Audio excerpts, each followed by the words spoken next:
મિત્રો, ખરી ખેવરાની ચૂંટણીઓ ચાલુ હતી ત્યારે જ વ્યક્તિઓ એમ કહેતો હતો કે વાવથરા જિલ્લો તાલુકા અને જિલ્લા પંચાયત ભાજપની બનશે, એમાં કોઈ શંકાને સ્થાન નથી.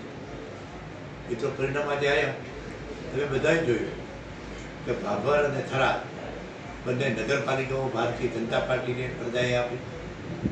સાથે સાથે 8 તાલુકામાંથી 6 તાલુકા ભારતીય જનતા પાર્ટીને જીત મળી અને જિલ્લા પંચાયત પણ ભારતીય જનતા પાર્ટી 30માંથી 20. મિત્રો, સ્પર્ધકોને મારે ધન્યવાદ અભિનંદન આપવા પડે. સાથે સાથે અમારા કાર્યકર્તા મિત્રો જે ગરમીમાં બચ્યા, લગનગાળો હતો, છતાં પ્રધાએ દેશના લોકલાડીના પ્રધાનમંત્રી આદરણીય નરેન્દ્રભાઈ મોદી અને રાષ્ટ્રીય અધ્યક્ષ સાથે સાથે ગુજરાતના મુખ્યમંત્રી ભૂપેન્દ્રભાઈ પટેલ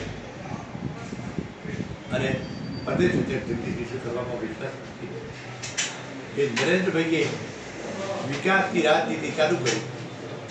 વિકાસને મિત્રો વોટ આપ્યા. સામે પક્ષે સ્થાનિક મુદ્દાઓ ઉઠાવવાની કોશિશ કરી, પણ પ્રજાએ સ્થાનિક મુદ્દાઓને માત્ર ને માત્ર વિકાસને ભરેલી સરકાર નરેન્દ્ર મોદી અને ભૂપેન્દ્રભાઈ પટેલ અને મારી ભારતીય જનતા પાર્ટીના આગેવાનો વિશ્વાસ મૂકી અને મિત્રો અમને જીત આપી છે. પણ સાથે સાથે એમાં મારા કાર્યકર્તાઓની, આગેવાનોની અને પ્રજાજનોની જે લાગણી ને માગણી એને જે બધું જીત્યા હતા.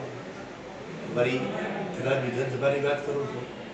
થરાદ વિધાનસભામાં અમારી 9 જિલ્લા પંચાયત, 9 જિલ્લા પંચાયત ભારતીય જનતા પાર્ટીએ કબજે કરી. તાલુકા પપ્પા થરાદમાં બીજું કોઈ એક જ સીટ ચોઈમાંથી જબડા કોંગ્રેસથી જાય છે. આભાર.